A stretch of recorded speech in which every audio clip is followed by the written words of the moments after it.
नमस्कार दोस्तों, welcome to मंदाज classes. आज की डेट है 3 जून 2022। तो देख लेते हैं कौन कौन सी करंट अफेयर्स हम डिस्कस करने जा रहे हैं। पहला करंट अफेयर जो हमारा होगा ट्री श्रू मैमल के बारे में। दूसरा लेप्रोजी जो बीमारी होती है उसके बारे में, यानी कुष्ठ रोग। तीसरा autonomous flying wing technology demonstration के बारे में जो कि डीआरडीओ ने लॉन्च की है।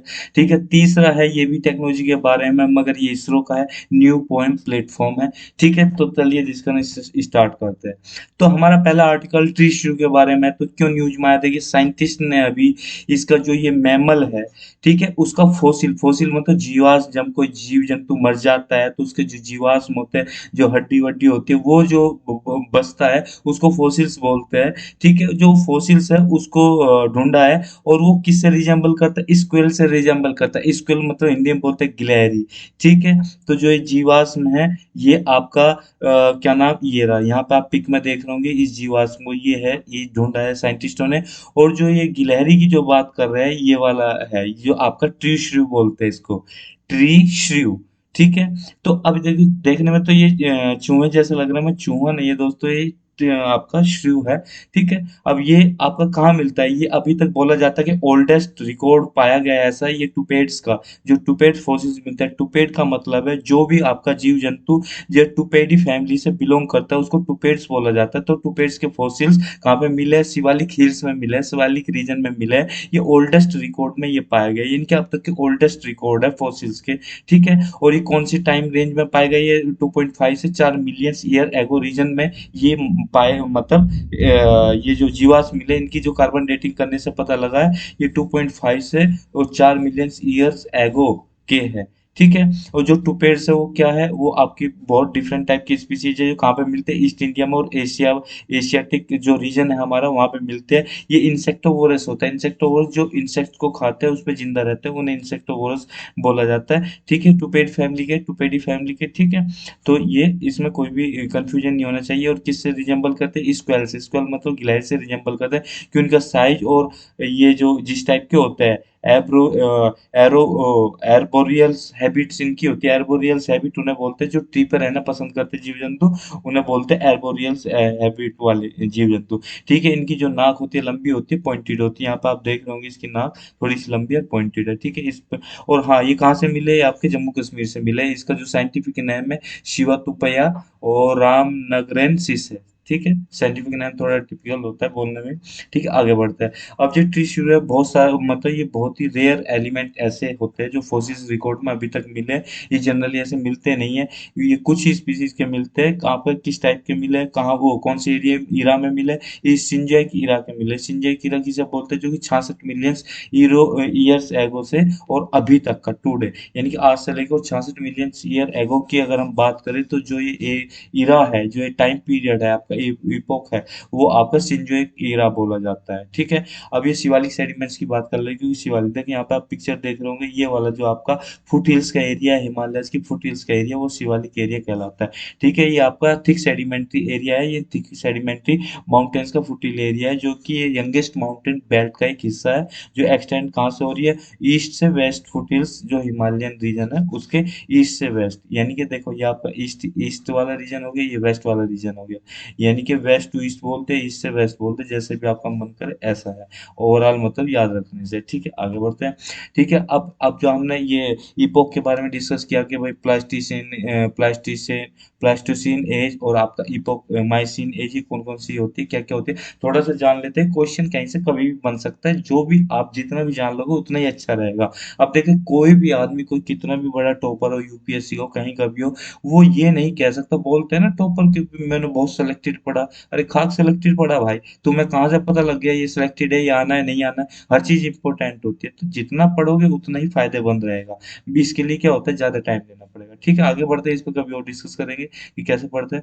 ठीक है, मायासिन इपोक के बारे में। जो मायासिन इपोक है उसका पीरियड कब से कब तक है? 23 मिलियन ईयर्स एगो से 5.3 मिलियन ईयर एगो तक का इसका मायासिन इपोक का वो है टाइम पीरियड। ठीक है, और ये किस चीज से पहचान जाता है? इस टाइम पे ना जो पूरी ग्लोबल क्लाइमेट, यानी कि वर्ल्ड की जो क्लाइमेट थी वो वार्मर थी, बहुत ज़्यादा गर्म थी, ठीक है, यहाँ पे टेम्परेचर बहुत ज़्यादा हाई हाई था। तो इसमें 2 मेजर इकोसिस्टम देखने को मिले जो पहली बार ऐसा देखा गया, यानी पहली बार इन्होंने पहली अपनी अपीयरेंस दी, यानी पहली बार इन चीज़ों का इकोसिस्टम का ऐसा उदय हुआ और इवोल्यूशन हुआ। तो कौन-कौन से इकोसिस्टम, एक तो केल्प फॉरेस्ट और एक ग्रासलैंड, ये जो 2 इकोसिस्टम है इनका उदय हुआ, पहली बार धरती पे इनका उदय देखने को मिला।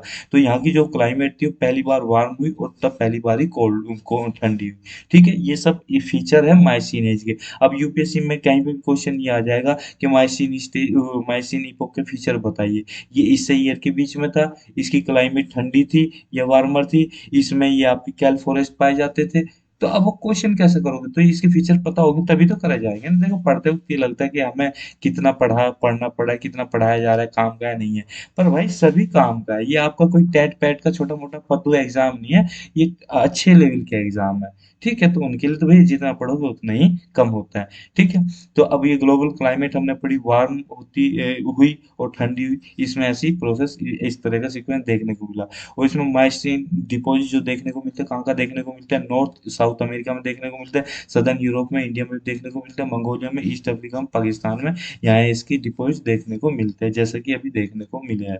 ठीक है, प्लास्टीन एज पर तो ये यूपीएससी ने क्वेश्चन भी पूछा था कि प्लेस्टोसीन सॉरी प्लेस्टोसीन एज के बारे में लिखिए। प्लास्टिसिन एज को आइस एज भी कहा जाता है। आइस एज का मतलब है जब पूरी पृथ्वी यानी कि पूरी ग्लोबल जो आपका एरिया है वो सारा बर्फ से ढक गया था, यानी ग्लेशिएशन पीरियड इसे बोला जाता है। ये कब से कब तक का, 25,80,000 से 11,700 ईयर तक का है, यानी कि जो रिसेंट ईयर है और 11,700 ईयर्स है, और अभी तक के ईयर का जो प्रेजेंट पीरियड चल रहा है, और उससे जो पहले का एरिया 11,700 से 25,80,000 के ईयर के बीच का जो एरिया है, वो एरिया नहीं सॉरी, ये स्पैन है, टाइम स्पैन है या टाइम पीरियड है, वो आपका आइस एज बोला जाता है, प्लेस्टोसिन एज उसको बोला जाता है। इस पे क्वेश्चन भी पूछा जा चुका क्योंकि रिसेंट का है, इसलिए इस पे जो बिल्कुल तरोताजा रहता है उसी पे क्वेश्चन पूछेंगे। आप घुसने को तो ऐसे सेंजुइक एज पे पूछ रहे हो, पर सेंजुइक एज पे क्यों पूछेगा, क्योंकि वो रिसेंट का ही कुछ पूछेगा जो रिसेंट में है, जिसको मतलब थोड़ा सा प्रोबेबिलिटी बनती है रिसेंट का याद करने। ठीक है, इसमें अर्थ जब पूरी तरह से आपका, इसमें रिपीटेड ग्लेशिएशन हुए थे, रिपीटेड ग्लेशिएशन कि अर्थ आपकी पूरी ग्लेशिएटेड होगी, फिर वार्म हुई, पिघल गई, पानी का स्तर बढ़ गया, उसका सी लेवल बढ़ गया, फिर आपका ग्लेशिएशन पीरियड आया। तो ग्लेशिएशन पीरियड से मतलब एक सीक्वेंस एक सीरीज से होकर गुजरी है, इसमें प्लेस्टोसीन एज में यही हुआ है। ठीक है, इसमें आपका ग्लोबल कूलिंग हुई, ठीक यही सब हुआ। ठीक, आगे बढ़ते हैं। अगला आर्टिकल हमारा लेप्रोजी के बारे में। लेप्रोजी होता है कुष्ठ रोग, कुष्ठ रोग। ठीक है, ये हिंदी में कुष्ठ रोग बोला जाता है इसको, ये कोढ़ जिसे बोलते हैं। देखो यहाँ पे पिक्चर थोड़ी सी बड़ी भयावह पिक्चर है, डरावनी पिक्चर है।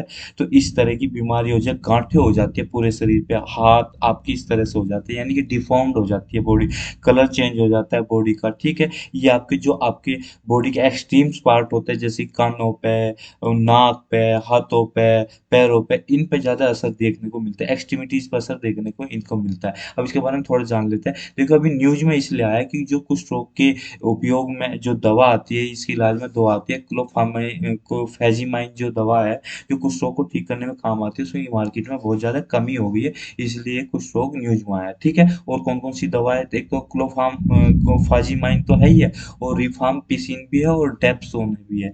तो रिफाम्पिसिन और डेप्सोन और क्लोफाजिमाइन, ये सब 3 दवा है जो कि आपकी बहुत ही एसेंशियल ड्रग है, किसकी, जब आपकी वो जो टीबी या सॉरी ये जो आपकी लेप्रोजी है, कुष्ठ रोग है, वो आपका थर्ड स्टेज में पहुंच जाए, ये मल्टी ड्रग रेजिस्टेंट हो जाता है, जिसमें आपकी 3 दवाइयों से देने से असर नहीं होता, मतलब कई सारी दवाइयाँ देनी पड़ती तब जाकर उस पर थोड़ा असर देखने को मिलता है बॉडी पे, तो उसको बोलते हैं मल्टी ड्रग ट्रीटमेंट। ठीक है, तो ऑफ किसका, मल्टी बैक्सीलरी लेप्रोजी, यानी कि MBMDT जो केस बन जाता है। ठीक है, क्योंकि बैक्टीरिया की वजह से होता है, तो आगे बढ़ता है। मैंने और पिक्चर नहीं लगाई क्योंकि वो डरावनी हो जाती है पिक्चर, तो इसलिए नहीं लगा। ठीक है, अब इसके बारे में थोड़ा जान लेते हैं। क्रोनिक डिसीज है, क्रोनिक डिसीज वो होती है जिसका कोई इलाज नहीं होता, ठीक है, क्रोनिक स्टेज में पहुंच जाती है कि कोई इलाज संभव नहीं होता। प्रोग्रेसिव यानी कि बढ़ती जाती है, बैक्टीरिया का इन्फेक्शन होता है। बैक्टीरिया कौन सा होता है, माइक्रोबैक्टीरियम लेप्री होता है। ठीक है, इसका नाम ध्यान रखिए, माइक्रोबैक्टीरियम लेप्री, इसका बैक्टीरिया की वजह से ये आपका इन्फेक्शन होता है, जिसकी वजह से कुछ रोग हो जाता है। ये किस चीज को इफेक्ट करती है, आपकी जो नर्व्स होती है एक्सट्रीमिटीज पर, उसको इफेक्ट करती है, स्किन को इफेक्ट करती है, नोज की लाइनिंग को, और जो आपका अपर रेस्पिरेटरी ट्रैक्ट होता है, यानी श्वसन का जो प्रक्रिया की जो नली होती है उनको आपका ये ज़्यादा क्या नाम अफेक्ट करता है। लेप्रोजी को दूसरी उसमें दूसरा जो नाम है हैंसेन इस डिसीज भी बोला जाता है। ठीक है, इसके इसमें और क्या-क्या चीज़ें हो जाती हैं, स्किन पे अल्सर क्रिएट हो जाते हैं और जो आपकी नर्व्स डैमेज होते हैं, मसल वीक हो जाती है और डिसफिगरमेंट भी हो जाता है, यानी कि डिसेबिलिटी आ जाती है। ये ओल्ड एज डिसीज़ों में से जो अब तक केस थी ओल्ड एज डिसीज़ों में से एक डिसीज़ है, ठीक है ना? ये बहुत पुरानी डिसीज़ में से एक डिसीज़ है क्योंकि देखो कुछ डिसीज़ होती है नहीं कि अभी पता लगा जैसे कि कोरोना अभी आया, पहले भी आया पर ये रिसेंट का है, एकदम रिसेंट फिनोमेना है। मगर ये तो ओल्डेस्ट है, बहुत पुरानी ये डिसीज़ है। ये कुछ कॉमन कंट्रीज में मिलती है जैसे कि आपका सब ट्रॉपिकल क्लाइमेट जहाँ पे जो कंट्री पड़ती है जैसे इंडिया पड़ती है वहाँ पे देखने को मिलता है मगर डब्ल्यूएचओ की माने तो वो कहता है कि लेप्रोजी जो है एंडेमिक है कहाँ पे इंडिया में है। इंडिया में एंडेमिक एंडेमिक का मतलब है जो वहीं पे ही मिलती है ज़्यादातर मगर ऐसा नहीं है दूसरे देशों में भी इसको देखने को मिलता है जैसे कि यूरोप में इसके एनुअल केस की बात करें 4.56 पर 10,000 पॉपुलेशन में 4.56 यानी कि 4.5 केस आपके 10,000 पॉपुलेशन पे मिल जाते हैं किसके लेप्रोजी के ठीक है जो कि बहुत दुखद है। इंडिया की अगर रिपोर्ट की बात करें तो 1,25,000 नए पेशेंट लेप्रोजी के हर साल आपको देखने को मिल जाएंगे। आगे बढ़ते हैं गवर्नमेंट ने इसको रोकने के लिए कौन कौन सी स्कीम चलाई है। नेशनल लेप्रोजी इराडिकेशन प्रोग्राम चलाया जो कि सेंटर स्पॉन्सर्ड स्कीम है किसके अंदर है अम्ब्रेला स्कीम जो हमारी नेशनल हेल्थ मिशन उसके अंदर है। इसमें कसम खाई गई है एलिमिनेट करना है पब्लिक हेल्थ प्रॉब्लम जो ये है आपकी लेप्रोजी की उसे एलिमिनेट करना है। यहाँ पे एलिमिनेशन की डेफिनेशन है कि आपका पर 10,000 आदमियों पे एक केस बचना चाहिए यानी कि लेस देन वन केस हो जाए तो तब मानो इसका इराडिकेशन हो गया यानी कि 10,000 आदमियों पे एक से भी कम केस है तो इसका मतलब इराडिकेशन है। तो एलिमिनेशन हमें कब तक करना है 2030 तक करना है तो ये बोला गया है। अब एक दूसरी स्कीम चलो स्पर्श स्कीम स्पर्श का मतलब है टच ठीक है। तो टच टच मीन्स टच करना स्पर्श करना तो स्पर्श स्कीम 2017 में चला गया था। ये लेप्रोजी अवेयरनेस कैंपेन है इसमें अब आपका अवेयरनेस फैलाई जाती है एड्रेस किया जाता है जो स्टिग्मा अटैच है और डिस्क्रिमिनेशन होता है कुछ रोगियों से कि उनको टच नहीं करना बीमारी हो जाएगी तो ऐसा नहीं है कि वो उन्हें हाथ लगाने से बीमारी हो जाए जो प्रेम भाव से उनके साथ रहिए तो अवेयरनेस प्रोग्राम चला। अगला आर्टिकल हमारा autonomous flying wing technology demonstration के बारे में। ये डीआरडीओ ने देखी मेडन टेस्ट फ्लाइट आपकी लॉन्च की है जो कि एक बिल्कुल न्यू अनमैन्ड एरियल व्हीकल है और एक क्या नाम ये अनमैन्ड एरियल व्हीकल है एक टाइप का ठीक है। इसमें विंग है ठीक है मगर इसमें आपका क्या नहीं है ये एक तो टेल लेस हो जाएगी tailless wing aircraft type हो जाएगा ठीक है। अनमैन्ड कॉम्बैट एरियल कॉम्बैट में इसका यूज किया जाएगा क्योंकि आप जानते हो डीआरडीओ क्या है। डीआरडीओ आपकी इंडियन मिलिट्री के लिए इंडियन डिफेंस के लिए आपका क्या बनाती है आपके इक्विपमेंट बनाती है और एक state of the art technology को इनोवेट करती है ठीक है। तो यहाँ डीआरडीओ ने क्या किया DRDO carried out the maiden test flight of a new unmanned aerial vehicle जिसे an autonomous flying vehicle wing technology demonstration ठीक है। तो ये आपका टेक्नोलॉजी का एक तरह से डेमोन्स्ट्रेशन हुआ है तो है ये क्या एरियल व्हीकल है। यू कैव बोल सकते हो यू कैव यानी कि यूएवी बोल सकते हो सिंपल अनमैन्ड एरियल व्हीकल है ठीक है। ठीक है मेडन है अब तक का पहली बार मेडन मतलब फर्स्ट अर्लियर सबसे पहला ठीक है। इस तरह का इसने अभी तक दूसरी कंट्री कर रही थी पर इसने किया। तो अनमैन्ड कॉम्बैट एरियल व्हीकल की बात करें एक तरह कॉम्बैट ड्रोन है जिसमें फ्लाइंग विंग टाइप होगा इसमें फिक्स फ्लाइंग विंग होंगे और कुछ नहीं होगा फैन वैन नहीं होगा। ये टेल फिक्स्ड विंग एयरक्राफ्ट है जो कि पेलोड भी ले जा सकता है ठीक है। और इसमें फ्यूल इसके जो मेन विंग है इसमें फ्यूल भी स्टोर किया जा सकता है ठीक है। इसमें ये वो इसकी हाई एफिशिएंसी होगी फ्यूल की वजह से स्टेबिलिटी हाई होगी इसकी। तो ये सब इसमें बोला गया है क्योंकि देखो बहुत ज़्यादा घुसने की जरूरत नहीं होता बस टेक्नोलॉजी के बारे में जानना होता है। इसके एप्लीकेशन क्या होंगे ये लैंडस्लाइड जो अफेक्टेड एरिया जैसे लैंडस्लाइड अभी लैंडस्लाइड हुई है मणिपुर वहाँ पे तो उसको अफेक्टेड एरिया वहाँ पे इसे यूज किया जा सकता है। जो आपकी क्रॉप बेकार हो जाती है जैसे कि टिड्डों का आपका प्रकोप देखने को मिलता है गर्मियों में तो उस चीज़ पे ये डैमेज कंट्रोल में काम आ सकता है। असेसमेंट कितना डैमेज हुआ है लार्ज स्केल पर मैपिंग की जा सकती है आपकी ट्रैफिक मॉनिटरिंग और मैनेजमेंट में काम आ सकता है लॉजिस्ट सपोर्ट में ये काम आ सकता है ठीक है। आगे बढ़ते हैं इसकी स्पेसिफिकेशन थोड़ी जान लेते हैं। ये जो डेमोन्स्ट्रेशन हुआ है ये एक तरह का प्रीकर्सर है। प्रीकर्सर मतलब ये किसी दूसरी चीज को करने से पहले जो काम किया जाता है तो वो होता है जैसे कहते हैं ना ये तो अभी ट्रेलर था पिक्चर तो अभी बाकी है ना। तो वही एक तरह का प्रीकर्सर एक तरह का ट्रेलर कि जो आपकी डीआरडीओ कितना बढ़िया काम करी जब शुरू में इतना अच्छा काम किया है तो आगे न जाने कितने हाई लेवल का काम करेगी। तो एक तरह का प्रीकर्सर था नमूना था ट्रेलर था। तो ये ऑटोनोमस जो स्टील सी यूएवी बनाएगी इसके बाद ये जो कि डीआरडीओ की किसके द्वारा डेवलप किया जाएगा एरोनॉटिकल डेवलपमेंट एस्टेब्लिश इसके बारे में हमने कल भी डिस्कस किया था आज भी डिस्कस कर लेते हैं। इंडियन एयरफोर्स के लिए बनाती है तो डीआरडीओ की एक तरह से लेबोरेटरी है जो कि state of art start technology पे काम करती है, अपने आप डिजाइन करती है इक्विपमेंट को और उसे अपने आप ही बनाती है, जिससे कि हमारा मेड इन इंडिया का जो सपना है हमारी गवर्नमेंट का वो साकार होता है। ठीक है, तो एडी क्या है, एक तरह की एरोनॉटिकल सिस्टम डिजाइन लेबोरेटरी है, डीआरडीओ के अंडर आती है। ठीक है, ये याद रखने की जरूरत है। तो डिजाइन करती है, डेवलप करती है state of the unmanned aerial vehicle, aeronautic system and technology पे भी काम करती है। ठीक है, ये मिसाइल्स को लॉन्च करने में, प्रिसीजन गाइडेड म्यूनिशन को कैरी करने में ये काम आता है। इसे टर्बोफैन इंजन की वजह से पावर की जाती है। पावर कहाँ से दी जाती है? टर्बोफैन इंजन की वजह से। ठीक है, आगे बढ़ते हैं, आगे हमारा न्यू पोएम प्लेटफॉर्म। अब ये पोएम पोएम वो नहीं है कि कविता नहीं है, यहाँ पर पोएम किसी एक पर्टिकुलर सेंटेंस की शॉर्ट फॉर्म है। तो इसरो ने अभी क्या किया है, एक बहुत बड़ी अचीवमेंट हासिल की है। क्या अचीवमेंट हासिल किया है? इसने सक्सेसफुल लॉन्च किया है, PSLV orbital experimental module launch किया है। इस जो पीएसएलवी ऑर्बिटल एक्सपेरिमेंटल मॉड्यूल है, इसकी शॉर्ट फॉर्म है पोएम, यानी कि पीएसएलवी का पी, ऑर्बिटल का ओ और एक्सपेरिमेंटल का ई और एम का मॉडल। तो इनको सबको मिला के क्या बनता है? पोएम बनता है। तो अब जैसे जानो, पीएसएलवी एक लॉन्च व्हीकल है, ऑर्बिटल मतलब ऑर्बिट में एस्टेब्लिश किया हुआ, एक्सपेरिमेंट मतलब एक्सपेरिमेंट करने के लिए, और मॉड्यूल एक तरह का ऐसा इक्विपमेंट है। ठीक है, तो अब इसरो ने 3 सैटेलाइट लॉन्च की सिंगापुर से, किसके थ्रू? जो आपकी है पीएसएलवी C-53 के थ्रू। ठीक है, आगे बढ़ते इसके बारे में जानते हैं।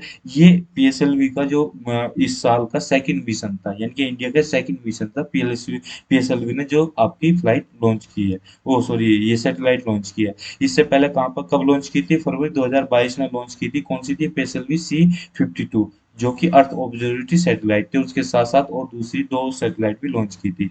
जो इसका अभी जो ये था सेकंड वाला पीएसएलवी C-53, ये डेडिकेटेड कॉमर्शियल मिशन है। कॉमर्शियल मिशन वो उसमें बोलते हैं जो किसी कंट्री की भी हम दूसरी सैटेलाइट को अपनी लॉन्च व्हीकल से ऐसे ऑर्बिट में एस्टेब्लिश करते हैं उसे। ऐसा किसकी मिशन किसने किया है? न्यू स्पेस इंडिया लिमिटेड, जो हमारी इसरो की आर्म है, जो किसे कॉमर्शियल मिशन को हैंडल करती है, इसरो की। ठीक है, आगे बढ़ते हैं, ये देख लीजिए, ये लॉन्च किया जा रहा है आपके पीएसएलवी से C-3 सैटेलाइट को, और ये सिंगापुर की जो सैटेलाइट है वो भी लॉन्च की जा रही है इस पे। तो ये सिंगापुर की सैटेलाइट है। ठीक है, ये पिक्चर दिखाने के लिए, समझाने के लिए हुआ है।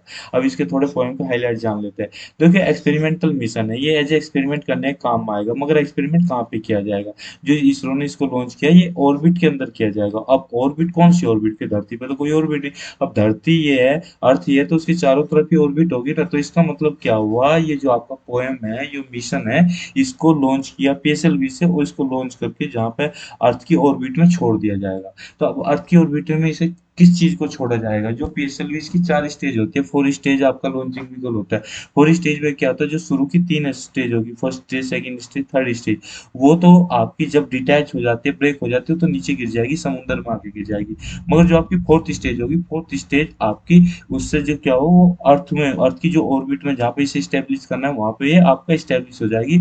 और ये जो स्टेब्लिश होके एज ए गार्बेज की तरह काम नहीं करेगी। अभी तक तो यही होता था, जो फोर्थ स्टेज आपके वो होते थे, रॉकेट लॉन्चिंग व्हीकल होते थे, वो fourth stage as a garbage, as a वहां पे वो गार्बेज बन जाता था, एयर स्पेस में गार्बेज की तरह काम करते थे, जो आपका डेब्रिस की तरह काम करते हैं। मगर ये डेब्रिस की तरह काम नहीं करेगी, ये आपका लॉन्चिंग पैड जो है, ये आपको स्टेबलाइज प्लेटफॉर्म की तरह काम करेगी, कि यहाँ पर रह के एक्सपेरिमेंट किए जा सकते हैं, उस ऑर्बिट में रह के, इस प्लेटफॉर्म पर, जो आपका फोर्थ स्टेज वाला हो। तो यहाँ पे यही बोला गया है, ये पीएसएलवी का फोर्थ स्टेज रॉकेट है, जो कि जो पहली 3 स्टेज तो ये तो ओशन में गिर जाएगी, और जो चौथी स्टेज होगी, वो जो होती थी, वो तो एंड कहाँ हो जाती थी? जंक में क्रिएट हो जाती थी। मगर जो पीएसएलवी C-53 मिशन है, उसमें जो फाइनल स्टेज को कैसे यूटिलाइज किया जा रहा है? आपका स्टेबलाइज करने में, जो वो सॉरी स्टेबलाइज प्लेटफॉर्म की तरह यूज किया जा रहा है वहाँ पे एक्सपेरिमेंट करने के लिए, जिससे कि एक्सपेरिमेंट परफॉर्म किए जाएंगे।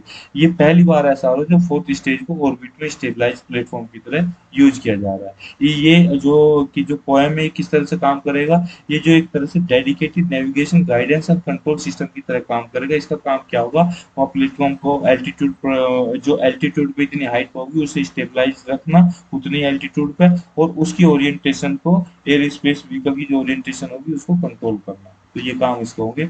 और सिंगापुरियन सैटेलाइट के बारे में जान लेते हैं, हालांकि जानना जरूरी नहीं है, पर जान लेते हैं।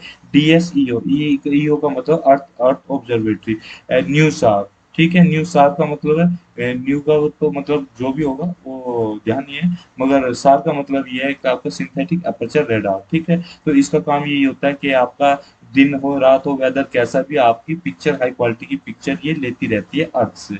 ठीक है। और जो डीओएससी है ये इलेक्ट्रो ऑप्टिक और मल्टी स्पेक्ट्रम पेलोड है, यानी कि आपकी डिफरेंट कलर की स्पेक्ट्रम स्पेक्ट्रम में वो पेलोड ले के जा सकती है। और ये फुल कलर इमेज देगी आपको, लैंड को अच्छी तरह से क्लासिफाई कर लेगी। अभी तक तो ग्रीन ज्यादा दिखता था, ब्लू दिखता था, ये कलर दिखते थे, कुछ ही कलर दिखते थे। मगर ये मल्टी स्पेक्ट्रल यानी मल्टी कलर, स्पेक्ट्रल मतलब मल्टी कलर। ठीक है। और ये ह्यूमैनिटेरियन असिस्टेंट में भी काम आएगी, डिजास्टर रिलीफ में भी काम आएगी, जैसे फ्लड आ जाती है, अर्थक्वेक आ जाता है, इस तरह से। ठीक है। ये सब आपकी स्कोप वन ये स्टूडेंट ने बनाई हुई है, तो स्टूडेंट ने ये अपनी कुछ सैटेलाइट बना के इसको भी लॉन्च किया। आगे बढ़ते हैं, अब थोड़ा सा इसके बारे में जान लेते हैं कि कैसे इनका उदय हुआ। पहले हमारा एसएलवी बनाया गया, यानी सैटेलाइट लॉन्च व्हीकल बनाया गया। दूसरा एसएएसएलवी बनाया गया, यानी कि ऑगमेंटेड सैटेलाइट लॉन्च व्हीकल। तीसरा PSLV, polar satellite launch vehicle. चौथा जीएसएलवी, यानी कि जियो सिंक्रोनस सैटेलाइट लॉन्च व्हीकल। और पांचवा आपका जीएसएलवी मैक 3, ये मैक 2 था, तो ये आपका जियो सिंक्रोनस मैक 3। ठीक है। इस तरह से आपका उदय हुआ, यानी कि इवोल्यूशन हुआ। ठीक, ये सब है। तो कहने का मतलब ये है। तो इसके बारे में थोड़ा सा और जान लेते हैं, अब ये क्या क्या कैरी करके ले जाएगी। 6 पेलोड कैरी करके ले जाएगी, जिसमें दो तो इंडियन स्टार्टअप नहीं बनाए। इंडियन स्टार्टअप कौन सी, आपकी न्यू स्पेस आपका और एनएसआईएल। ठीक है। जिसमें से दो कौन कौन से आपके पेलोड लेके जाएगा, दिगांतर और ध्रुवा स्पेस। ठीक है। ये दो पेलोड है, दिगांतर और ध्रुवा स्पेस। ये दो पेलोड को जो इंडिया के हैं वो लेके जाएगा, और बाकी दूसरी कंट्रीज के लेके जाएगा। जो पोएम है, ये अपनी पावर कहाँ से ड्रॉ करता है, इसके ऊपर सोलर पैनल लगे हुए, सोलर पैनल से जो पावर क्रिएट होती है, इलेक्ट्रिक एनर्जी क्रिएट होती है, और लिथियम आयन भी वहाँ पे लगी है जो चार्ज हो जाएगी, और उससे पावर ये डिराइव करता रहेगा अपनी। ठीक है। अब इसमें नेविगेट करने के लिए क्या क्या सेंसर लगे हुए हैं, इसमें सन सेंसर लगा हुआ है, मैग्नेटोमीटर लगा हुआ है, जायरोस्कोप लगा हुआ है, नाविक आपका जो आपका ये क्या नाम, नेविगेशन के लिए जो लगा है आपका सैटेलाइट के इनमें, तो वो लगा होता है। ठीक है। तो जैसे कि आपका जीपीएस होता है, इसी तरह से इंडिया का नाविक है। मेन नेविगेशन जो इंडिया का है ये। ठीक है। कम्युनिकेशन का, कम्युनिकेशन के लिए।